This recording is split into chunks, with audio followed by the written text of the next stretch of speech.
Okay, welcome to another episode of The Armourer's Bench. Okay, what we have here is probably a very recognisable gun to most of you viewers out there. It's a Browning automatic rifle, but what makes this different? Well, eagle-eyed viewers will notice that it is a commercial BAR. In fact, it's a model of 1925, manufactured by Colts.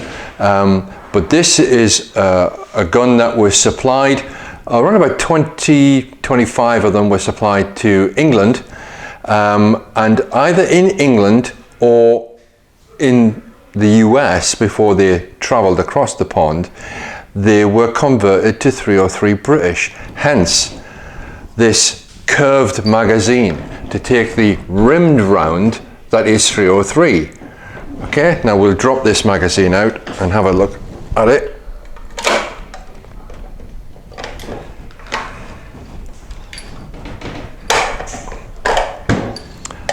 Okay, it looks very much the feed loops, and we'll do this in close-up. The feed loops are very much BAR, but it's modified to take the rimmed cartridge at the rear. The follower is different as well, and it's curved.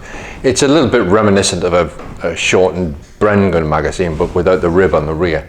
And like I said, we'll have a look at that up close. From my understanding was that these were actually modified in the UK, not in the US, but it's a rock-to-lock type magazine as well. We'll open it up, and if we can strip this, because this is it's quite an obviously old gun, nearly 100 years old. The carry handle here is not proprietary Colt. This is obviously added on here in the UK. For some strange reason, there are two sling swivels on the front, no flash hider, just a nut to protect the threads on the barrel, no flipper butt, the typical commercial rear sight that flips up. This one's got a few parts replaced on it, which aren't original. But apart from that, it does just look like a standard commercial BAR. My understanding was that the tests went okay, but the British weren't overly enamoured by the fact that it had a restricted magazine capacity.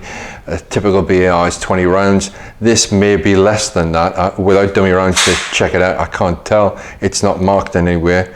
But if you take the magazine out, it looks like a standard BAR. If we open it up, we'll obviously see from the bolt face that it's quite different. My understanding is that only one of these converted BARs was returned back to the US, and that resides in the reference collection at the Institute of Military Technology in Titusville, Florida. If you go to their YouTube channel, you can see Joe McLean, a good friend of mine, describe and show you the example that they have. But this one resides here in the UK. Very interesting piece, quite a rare piece. Obviously a trials type gun, or just test and evaluation type gun to see what they could do. Britain did that with quite a few foreign weapons, notably from the US, Thompson's.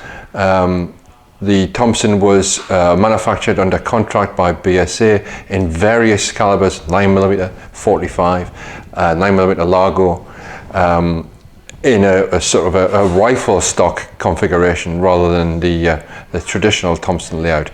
But getting back to this gun, again, it's Colt's manufacturing.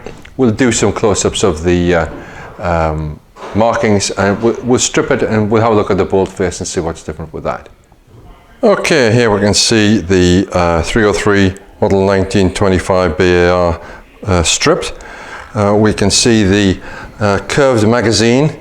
If we have a look at the feed lips here, you can see that it's been adapted for the 303 British round. Handguard is very much the same as a standard commercial BAR, as is the gas piston and operating rod assembly. A hammer and takedown pins, all very similar.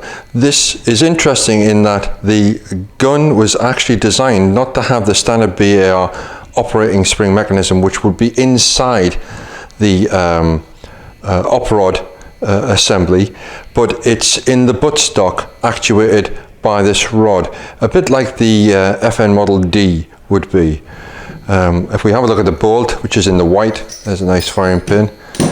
You can see from the front of the bolt, it is manufactured for a rimmed round. The trigger mechanism itself as well is also slightly different from a standard early BAR, with this switch mechanism here being quite different. Quite what it does, I'm not sure. We'll have a look at that. And there's the magazine catch, much like a normal one.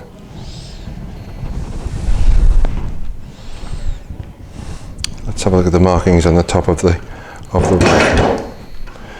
Here's the carrying handle, which is obviously an add-on. And if we have a look on the top of the action here, it says Colt automatic machine rifle model 1925 caliber 303. Obviously was 30 caliber, they've added the extra 3. Browning's patent February the 4th 1919, and the Colt firearms information, and its serial number C102723. Rear sight, not sure if that's been regraduated for the 303 cartridge, but a very interesting rifle. Something I noticed when I've reassembled this model 1925 BAR is in the safe position, in the automatic position, which is full up, and in the safe position, I move it forward into the fast or F position. This little knob protrudes onto the trigger area, so you'll be able to feel it. I wonder if that's what it's there for, as a telltale. Interesting. Okay, thanks for joining us today on this video of a very rare and interesting sideline to British small arms testing of the 1920s and 30s, and seeing this very rare Colt gun. If you enjoy what you see, please like, share and subscribe to our channel. This is Vic from the Armourer's Bench. See you later.